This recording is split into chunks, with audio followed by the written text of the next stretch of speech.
Welcome to Kaiser University Multidisciplinary Center as we present today's webinar, Promoting Literacy at Home, Part 2, presented by Dr. Jessica Fuda Daddio. Thank you so much. I'm happy to be here for part 2 of Promoting Literacy at Home. Part 1, we really focused on some of the basics of literacy and kind of how we can start to get students to build a background knowledge through different experiences that they can take part in at home. Today, we're going to talk a little bit more about that, but we are going to also get into some other websites, things like that, to help build background beyond what we discussed last time. So just a reminder, I am Dr. Fuda Daddio. I work at Kaiser University as a professor in the doctoral program for education, as well as the master's in education. My background was a classroom teacher, and then I was a literacy specialist. And then to which I was coaching teachers on how to teach literacy. And then from there, I took a job in higher education here at Kaiser, but continued to consult with school districts, specifically helping teachers 7th through 12th grade in special education, and promoting literacy and strategies of helping students to continue to grow in their literacy skills, especially at the middle and high school level. So it gives me great excitement actually to be able to talk to parents about promoting literacy at home and to kind of change the perception of what literacy really is. So this seminar or this webinar is going to start out similar to part 1. So it's kind of a reminder of what literacy is. So let's jump in. First of all, the description of today's webinar.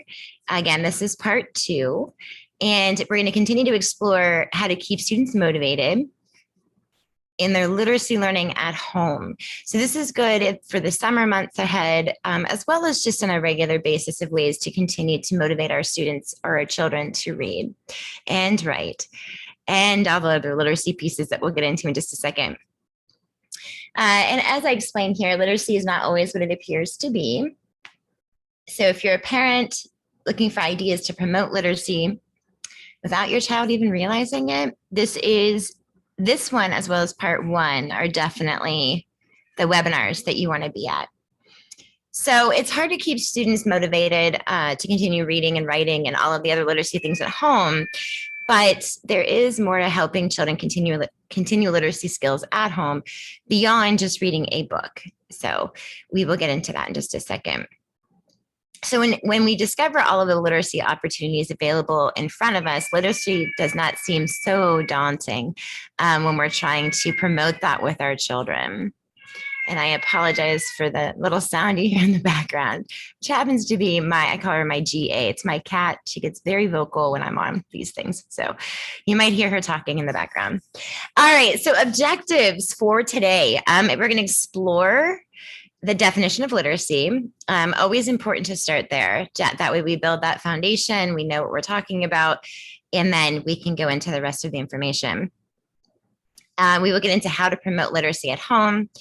We're going to explore real life literacy, what that actually means. And we want to find activities and things that will keep students just diving in when it comes to literacy at home, especially, like I said, in the summer months. So what is literacy exactly? Literacy is not just reading, and it certainly is not just reading a novel or a book or anything like that. Actually, it's bigger than that, especially when we look at middle through high school. Students there, we definitely don't want to keep them just reading fictional novels. We want to get them out thinking about more so informational things, especially if you think of yourself as an adult. We read to learn. We read to take on some new type of learning to help us. So if you think about it as adults, we read a lot of things that are more so news-based, maybe sports-based, things going on in the world today, ways to put something together, so instructional, even in a recipe, we read those types of things more than anything. And if we're lucky and we do enjoy reading, we will pick up that novel every now and then to read. So reading is a lot bigger than just a book. Writing is part of literacy as well, as you know, and this can look very different depending. Okay. can look very different depending on what we are looking to write about. So, for example, writing an application for a job, writing essays, those are certainly a thing, but we don't typically as adults do that. Maybe if we're going into college, we'll write an essay to get into there. But other than that, we're really not writing an essay on a regular basis. If we get into certain jobs, we might write case studies, things like that. But again, writing is a lot bigger, right? So it's definitely not just that simplistic thinking of just essay writing. It's everything that we do in the sense of how we communicate with others through writing, such as emails, things like that. Even posting on social media is writing.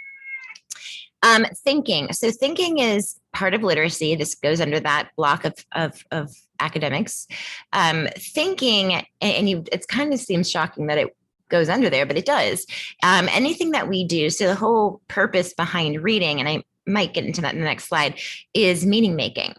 And in order to make meaning out of what's happening around us or what we're reading about or anything like that, it takes thinking to problem solve, to understand, to try to figure out what things mean. And so thinking is one of the greatest aspects of literacy. Actually, so it's not just reading and writing. Thinking is probably the embracing of it all, to make meaning of what's happening around us. So thinking is huge.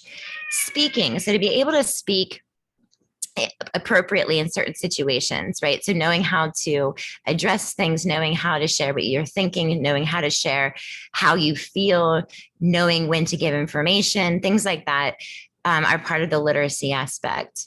Listening, probably one of the most important things that even us as adults need to work on is to be able to listen to others. And it's not only just listening, but it's actually hearing them. So hearing other people and understanding what they're trying to tell you, which is part of the thinking, right? And to be able to have that type of conversation that's meaningful, which is part of the speaking part. So all of this embraces what literacy is: reading, writing, thinking, speaking, and listening. And when we think of literacy in this sense, it brings a broader understanding of what literacy truthfully is. Many times, like I've said in many of the webinars, but I feel just an importance of repeating it, is that literacy is more than what we think, right? It's more than just reading and writing. It is everything that we do as adults. It's exactly what we're expecting of our children, is embraced through this idea of literacy. And that's why I think I find a passion in sharing knowledge and literacy, and how can we promote it, and how can we keep students motivated and take them out of that normal kind of like thinking that it's just something that's hard to do. Literacy is actually not hard to do if you can really see the big picture of what it truthfully is. So hoping that by embracing that definition, by embracing that understanding, we can start to get our students to be motivated, or our children to be motivated at home to continue in their literacy. Taking them out of, like I said, that just typical definition of reading and writing. That is not what it's all about. This I shared also during our last webinar, but I do again feel it important to share again, just as a reminder of the power of literacy and the fact that it's everywhere. And I share with you that, you know, even you sitting here now and listening to my presentation and reading off my slides, if that's what you're doing, or maybe you have the PDF in front of you, is literacy, right? So it's that listening, it's hearing what I'm saying, it's looking at the words on the screen, and being able to then think about it, right? To comprehend what we're discussing and then come up with your own thoughts of what you believe to be true from what I'm saying. That's a whole process of actual literacy. But it's also important to realize that when we're, driving, we are consistently and constantly using literacy, right? With every road sign, with how we comprehend when it's okay to turn and make shifts in lanes, things like that. All of that comprehension piece of this, it's all literacy based.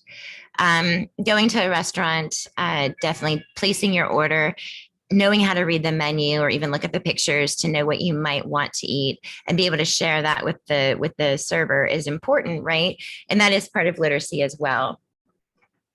The other example I gave here was the happy birthday card, and it could be any card, even a thank you, right? Just to write a thank you to somebody would be part of literacy. It's part of writing. Another one that's important for us all to remember, and I know this is hard because you don't want students to always be on their computers or on their cell phones or whatever, but texting, emailing, social media, they're all literacy. Is that the only place they should be taking on this idea of literacy? No, but they're definitely an aspect of literacy. And we want to keep that in mind, right? So our children really enjoy being on their computers or on their cell phones. We do need to realize that it is part of the literacy base because they are, reading something, they are emailing, they are texting, all of those things. Now, how we decide to manage that is completely up to you, but just be aware that that still is literacy. So they're still embracing it without even knowing it. So I'm going to take us into a few websites. What I'm going to do this time, though, is just going to take you through the PowerPoint first, just to kind of show you where we're going, and then we'll get into these different websites. But some of the things that I do want you to realize is when I set up the PowerPoints for these webinars, I know a lot of times in the PowerPoints, you'll see kind of like a summation of what research is saying. I have found maybe it's a little bit important to actually take you into the websites so you can actually see them and then see what the research says. So I'm going to be doing that here in just a moment. But the first one we'll get into is encourage your teenagers. So knowing that we have teenagers that we're talking about here, right, that are our children, that we're trying to help them to stay motivated and want to continue in literacy, and to also help them stay motivated in the sense that they go beyond this idea of struggle. And then there's some research I'll be showing you in just a moment about that very idea of struggle. If students are feeling inferior to literacy because in the definition to them it's reading and it's something they struggle with, we have to keep that and put that into consideration. A lot of times, and just think of yourself as an adult, you don't like to do things that are hard, right? That are going to make you feel like you're defeated. It's not fun. And it certainly is something that we have to help our kiddos to overcome. And that's why I bring to you the bigger definition of literacy, because I don't want our children to be sitting there thinking that they're not literate, that they're incapable, that they continue to feel defeated, because it's not the truth. The truth is they're very literate, they're very capable, and we have to get them to see that. And sometimes we need to do that thinking outside of the box, right? So at schools a lot of times, and I shared this last time, but they teach reading through books, and that makes sense. It's a good practice. But when we have students at middle school to high school, we have to start to think bigger than that. At this point, like I said, a book can be very intimidating to a student that has been struggling. So think about the different ways that we can embrace literacy beyond the use of a book or writing an essay. So teens and motivation, we're going to get into that. I will not be showing the video clips, but I'm going to just show you kind of like what those look like. The reason I'm not going to show them is because there's a lot of information packed in those that I would love for you, if you find it interesting what we talk about here, maybe you go ahead and get into those different TED Talks. All of them you can find on YouTube, which is great because there's an app on your cell phone for that. And I want you to realize that even through doing that, through watching a TED Talk, through watching a YouTube and taking in the information the presenter is giving you, it is literacy. Okay. So the next thing we're going to get into is fostering motivation. And the idea here is to help children find joy. In this article that we'll get into in a few moments, we talk specifically about students with ADHD or any type of attention, things that maybe could be holding them back.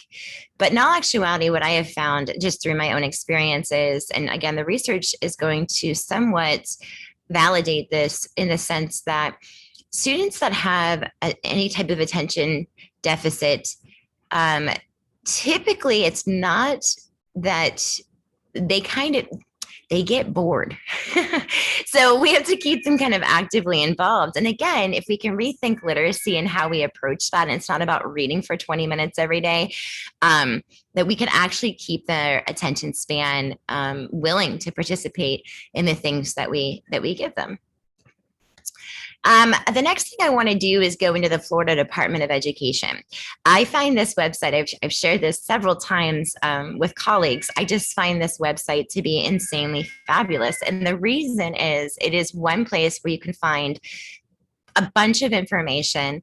It's organized beautifully. It's user friendly, and so I want to take us in there because they have provided parents and teachers with just an immense amount of different types of resources to encourage and continue the motivation from school to home, which is, I can't explain to you as a teacher myself, it's huge to be able to say, from school, here's what they're doing, and at home, we're continuing to motivate them to grow as people. I mean, literacy really is what makes us human, right? The reading, the writing, the listening, the speaking, all of that stuff makes us human. It makes us connect with other people. So there's a lot of power behind that.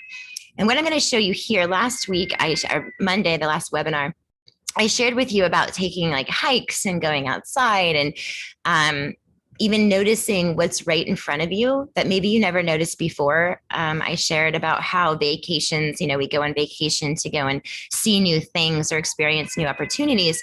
But really, right outside your back door are opportunities available to all of you, especially as a family, to continue this idea of literacy beyond the typical definition.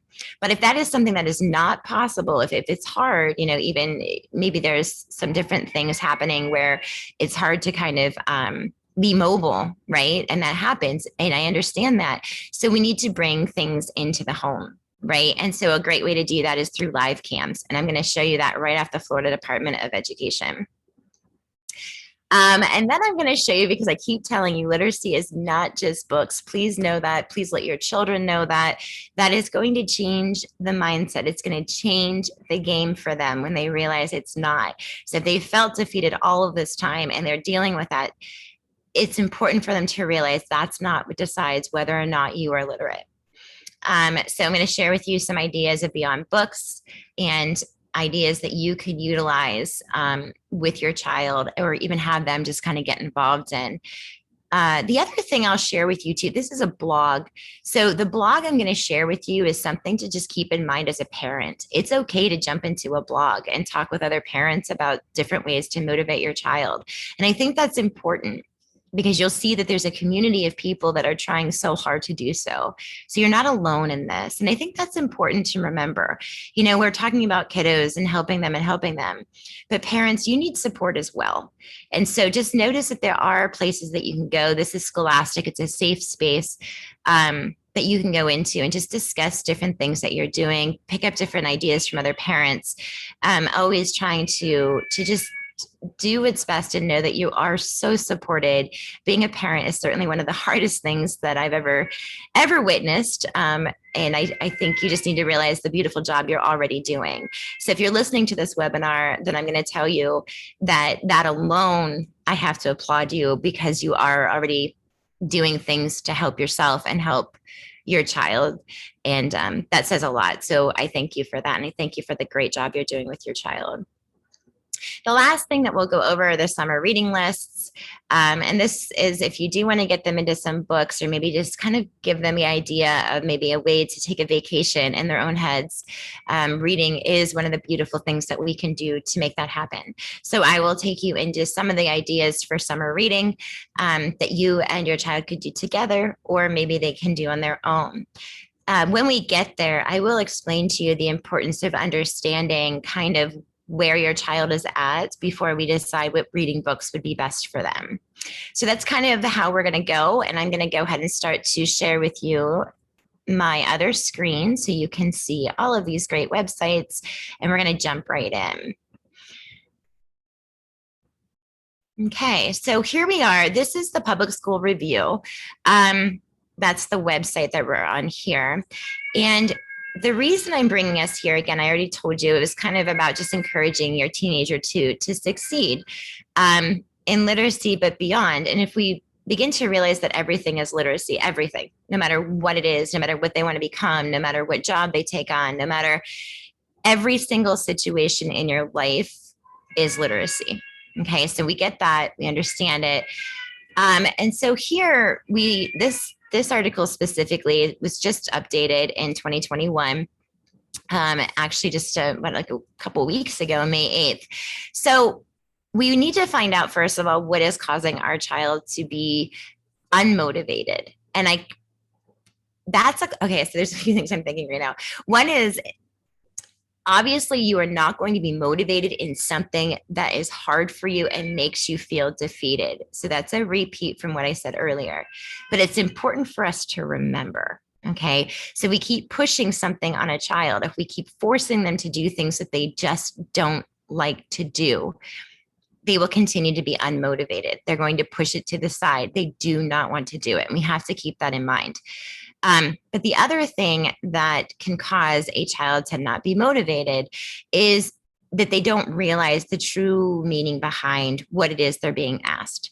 And so that, and also if there's no interest. When I was a classroom teacher, and even as a consultant, if I was teaching to my students things they weren't interested in, they weren't embracing it. I was losing them and their motivation.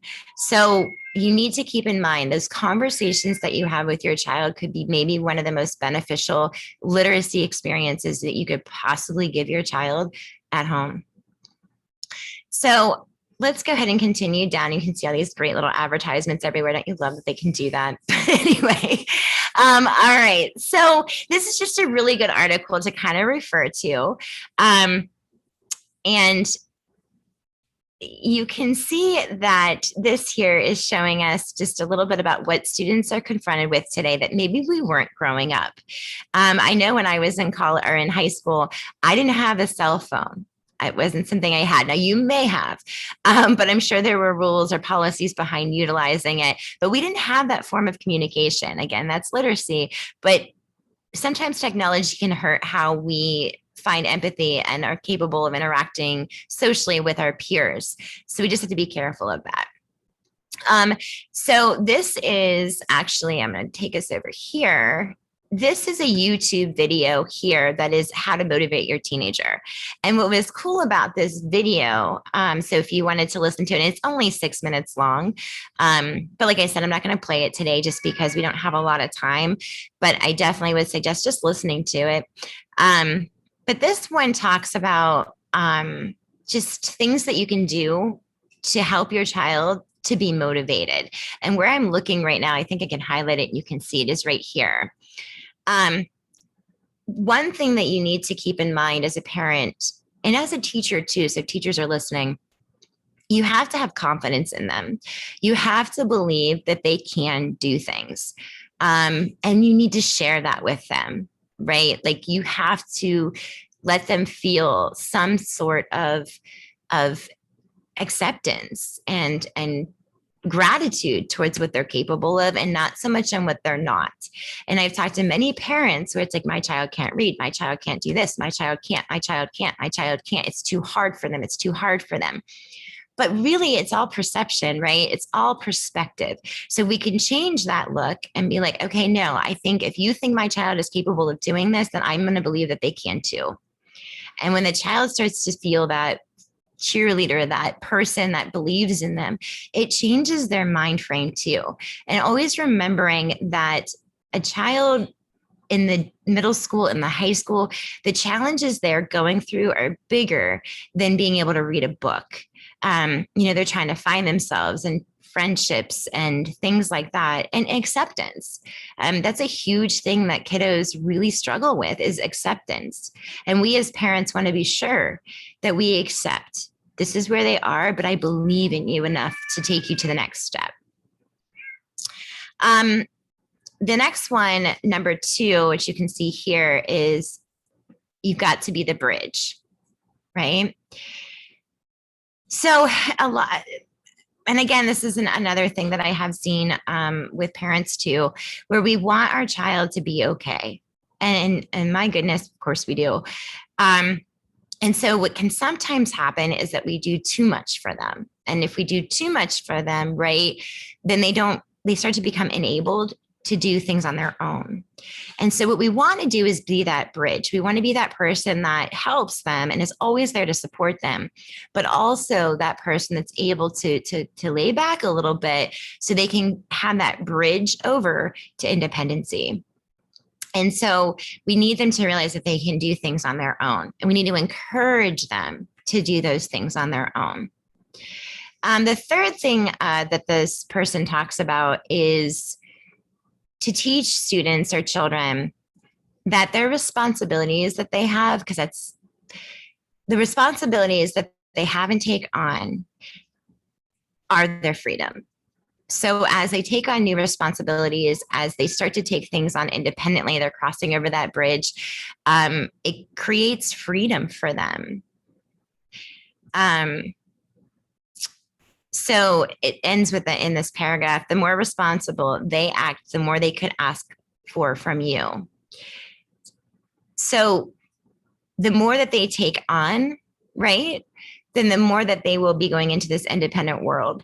And again, what this would mean is that they can then ask for you for support and leadership and guidance as they go into this world of independence.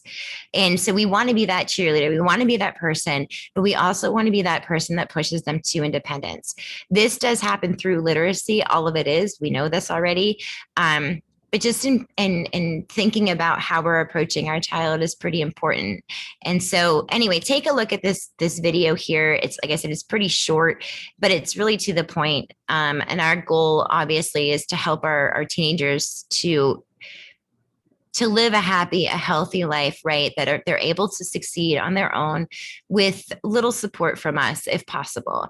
If that's not possible, then we continue to work on this, helping them take on this independency, helping them to be responsible for different things in their lives. Let's go back over here. Okay, so lacking motivation and the long-term implications. So here we get into this idea that if we do have students that are labeled underachievers, then it is going to result in a loss of self-esteem and confidence. This is the last thing that we want. And as teachers, as parents, as any caregiver, we want to be sure that we do not label our child or our students as underachievers, right? Because if you do that over and over again, think of yourself as an adult now. If somebody tells you something enough, you're going to start to believe it. So if you're always told something negative about yourself, you're going to start to believe that they're right. And you're going to take that label on.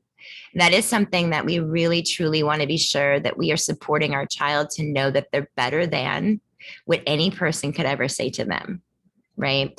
So super important to take a look at that.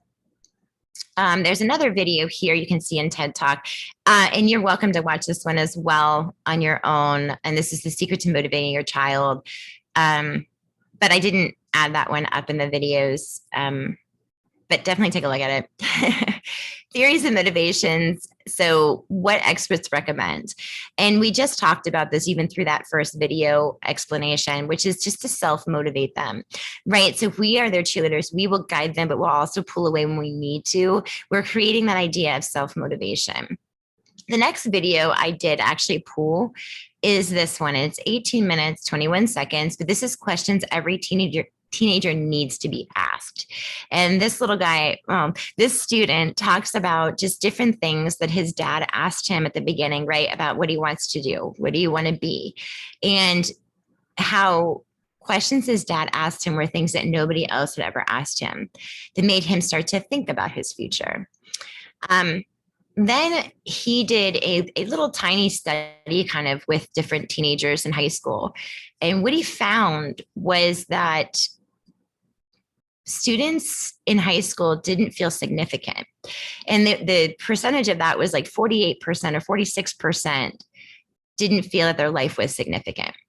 And to be honest with you, yes, that's less than 50%, but still, that's a huge number of children, of students in middle and high school that don't feel that their life is significant.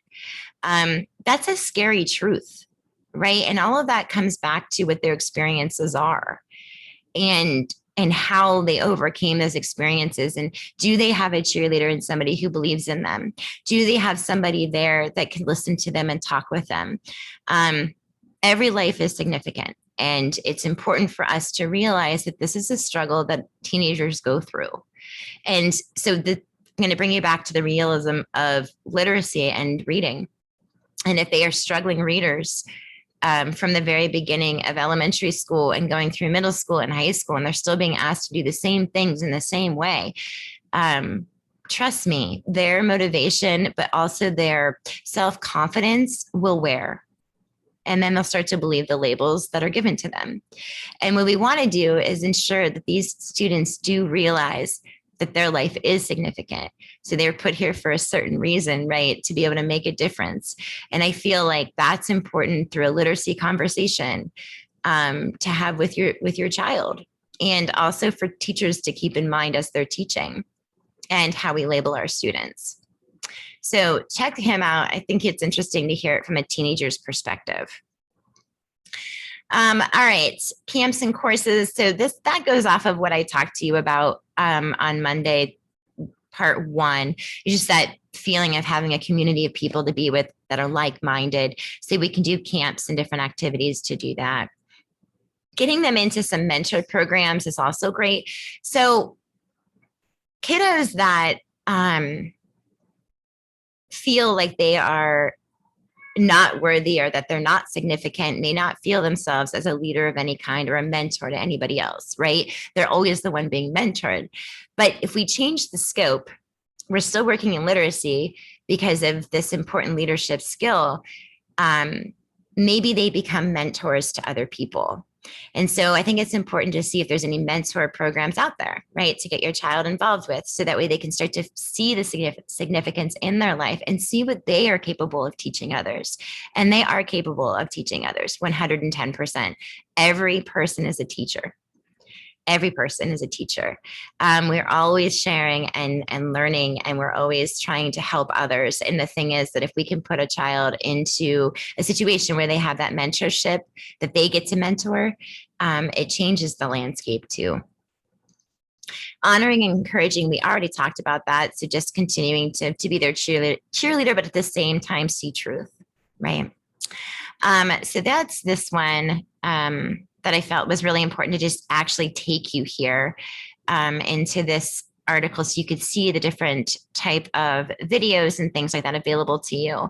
And also just the conversation of depth in the sense of what we need to do to help keep our kiddos motivated. All right, so let's move on from there. So fostering motivation. And this is the one with students that have attention problems, right?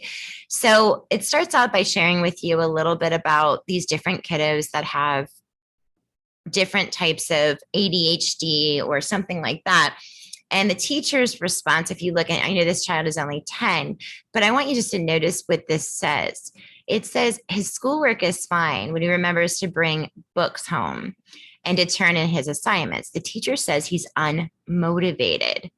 Go down. The truth is that none of these children are unmotivated. In fact, they're highly motivated to avoid public humiliation or failure. So think about that. So if you're told that your child, and even if you think that they might be a little bit unmotivated, maybe that really isn't the case. So having the conversation with your child is pretty important to see where they sit with this and hearing them. So what dampens motivation? So let's look at this sentence here.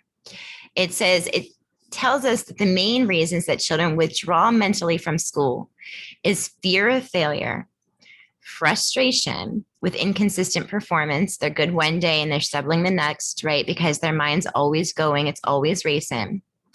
Lack of understanding of the schoolwork, emotional problems such as anger. And then there's also this desire for attention.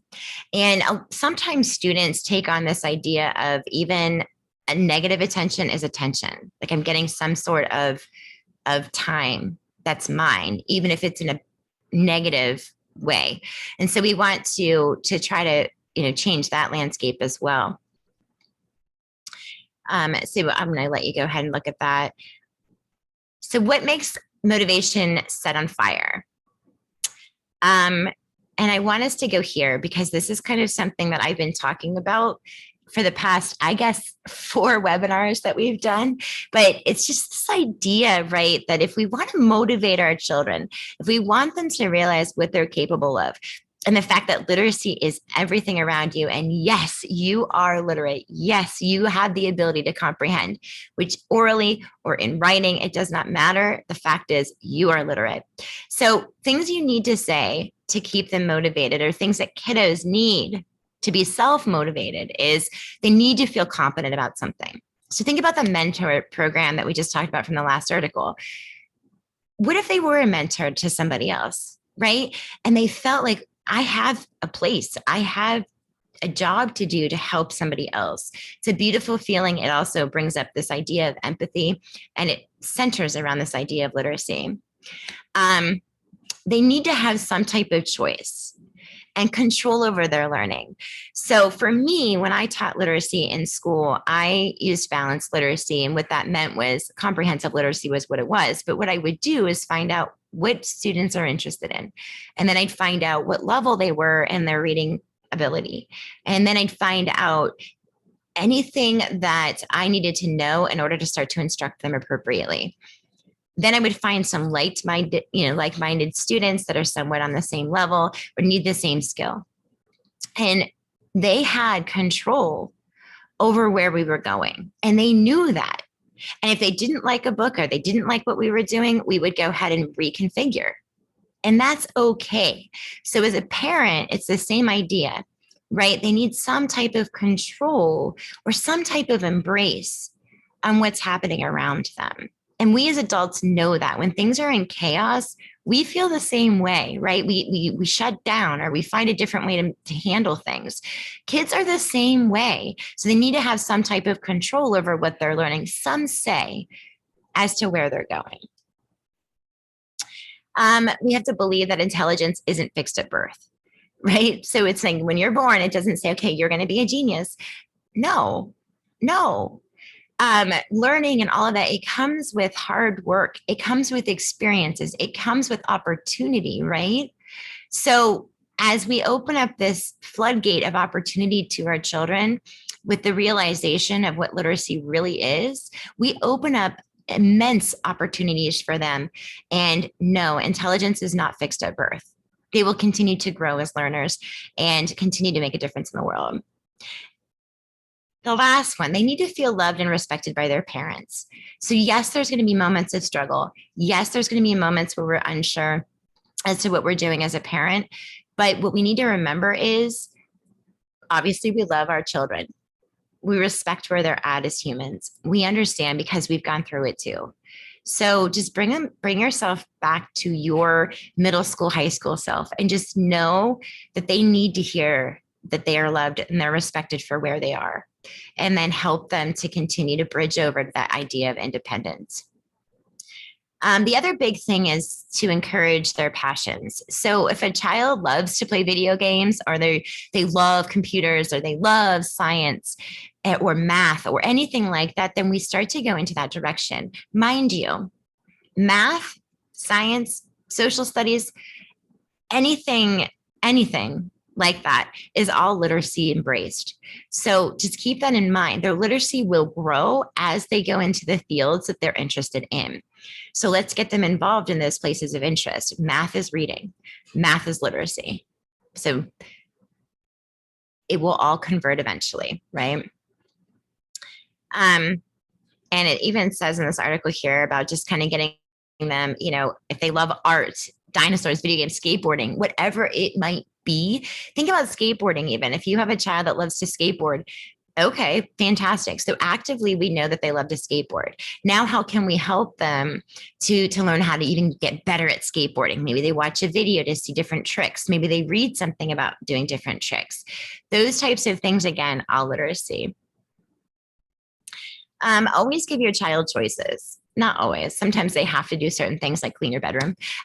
But choices are a good thing to do. right? Because that gives them that ownership they're looking for. They want to know that they have some type of control over their life. And that's important also as they go into independence. So, as we're looking specifically at high school students, we want them to realize they have choices. And between those choices, which one will you make and why? Right? That gets them in the idea of thinking literacy, right? Thinking. So they have to think about where they're going in their life. They have to think about how that choice will impact them in the long run. But give them choices, ideas of things they can do. They have to be persistent, right? And again, it just comes down to geniuses are made, not born. And then the idea of letting them know that they're loved and respected, right? We want to make sure that they always know that they have somebody that believes in them. All right, foster long-term motivation. And I think it was here. Let's see. So here's an important quote here. Okay, so I'm just going to highlight this whole area and I'm going to read it to you. It says, children with learning disabilities are especially vulnerable to developing perceptions of themselves as academically incompetent and to develop low expectations for success. In an effort to ensure success, we sometimes provide more help than children with learning disabilities or ADHD actually need. This takes away from their own pride and accomplishment and enthusiasm, that a sense of achievement and confidence can be produced. So think about what that says, because it's huge. It's huge. And it goes right off of the last article. And something in research to remember is if you find more than one thing that kind of says the same thing, we start to realize truth. In this case, it is huge to realize that because a child has a learning disability does not mean that they are incapable. And it does not mean that we guide them with higher supports all the time, because that will lead to them to not feel like they're capable. And it takes away their pride. So we want to be able to stand back. We want to loosen up the supports so that way they can produce, so that way they can realize and understand that they are competent and capable. Let's move on. Okay, so I hope you enjoyed that, because that stuff is, I loved reading all of the different articles. I just brought a couple to you, but pretty powerful stuff when we think about keeping our child motivated and feeling like they are capable and not giving too many supports. So let's go here. So to keep our students actively involved, right, we know that's as easy as having a conversation with them, maybe writing something with them. I'll get into those things in just a moment. But this is the Florida Department of Education website. And what I did was you can actually see kind of where I went with everything. So we were home, I went to academics, standards and instructional support, Just Read Florida, because we know that Florida's initiative is really in this area of literacy and reading. Just Take 20 for families. And then I went into 9th grade through 12th grade. And I want you to notice on the left-hand side of my screen, it has all of you build it, they will read it. From the classroom to your living room, listening and speaking, reading like a pro, the right stuff, digital literacy. So what I did right now was I took you into digital literacy. And I want us to look at, so we know that literacy is all of those things, right? Reading, writing, listening, speaking, and thinking. Now, there is an aspect that has been brought to us, though, throughout the years now with digital literacy. And so this kind of helps us get that idea of digital literacy. And that's important, especially given the time right now that we live in, where they're on technology a little bit more than usual. So, things that would help them with searching strategies. So if they have a paper to do, if they have something that they need to find an answer on, there's different search engines they can use to do that. And there's a little article here about how to search like a pro. Are you plugged in? Now, this one is the one that I wanted to bring us to specifically, because you're going to pick, if you are unable to bring them to, let's say, the San Diego Zoo, maybe that's something that will never happen, at least not right now. Let's never say never. But you do want them to learn about these different animals or something that's going on with them. Maybe they love aquariums, right? So you can go to any of these live cams right off the Florida Department of Education website and take them there and talk about it. There's even different cams, like webcams on eagles and watching the bald eagle. But these are beautiful different ways that you can get students involved in things, even if they physically can't go there, right? But they're learning. This is literacy. And this builds through giving them these experiences, even if it is through a cam, it builds their background knowledge. It does. And what happens in literacy and in life, as we build our background knowledge, as we experience more and more and more and more, that's how we grow as learners. That's how we grow as people. So remember in the last article, it said you aren't born with a certain intelligence, right? You learn that it's a process.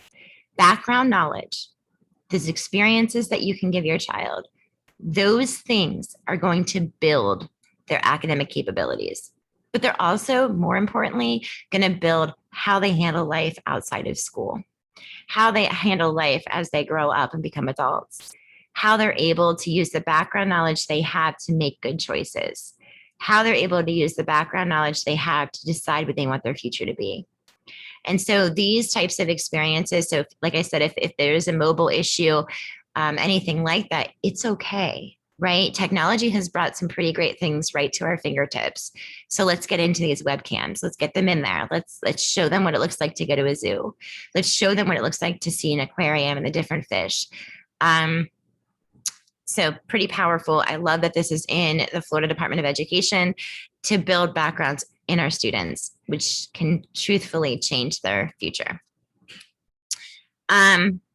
Here you can see different resources and opportunities for them to become experts, social media literacy, this idea of knowing how to share messages, which I'm sure your child probably already knows how to do this, but also to realize, you know, what to take away from social media and what to leave behind. Social media can be one of those things that can either be a positive literacy process or it can be extremely negative in the sense that if they see things on social media and think those are true and real, sometimes that can impact them in a negative way. So the conversation needs to be had on what's real and what's not real. And what I mean by that is, sure, that's a picture. It's a snapshot of happy people, but it doesn't mean that that's what life is all. I mean, that's not life on a daily basis. And we wish it was, but okay. And then you can see here about kind of becoming a little bit more literate in our how to guide internet safety with our children, right, as parents. So we want to be sure that our children are going into websites that are okay and safe for them, and not things that would impact them in a very negative way. So anyway, tons of stuff in here in these in the Florida Department of Education. My time is actually almost coming to an end. This is going very fast. But you know, you can go to any of these websites though and find out things that you can do, daily habits you can do with stay informed. What I did here is I just clicked a 9 through 12 from classroom to the living room. So again, this is really important given if they're doing something in school, let's bring it to the home as well so they see some type of consistency. So study tips, how you can get involved, your positive interactions. If homework's an issue, how can we help our child with homework? Test taking tips. Some of the greatest anxieties I hear from middle and high school students is test anxiety. It's true also in elementary school. So we want to help give them tips on how they can succeed with test taking to the best of our ability, of course.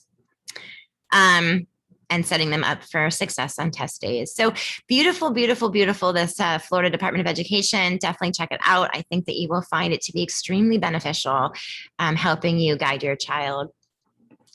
All right, 15 reading materials that are not books. I promised we'd get here, and here we are. So remembering that if a child has struggled from elementary school up in reading books, then we need to take them out of them. We need to take them out of them, period. And when we can do that and get them successful in other things, then maybe they'll make the decision to pick up the book and read it. But magazines are beautiful to have for your child to be reading. And this can be online versions as well.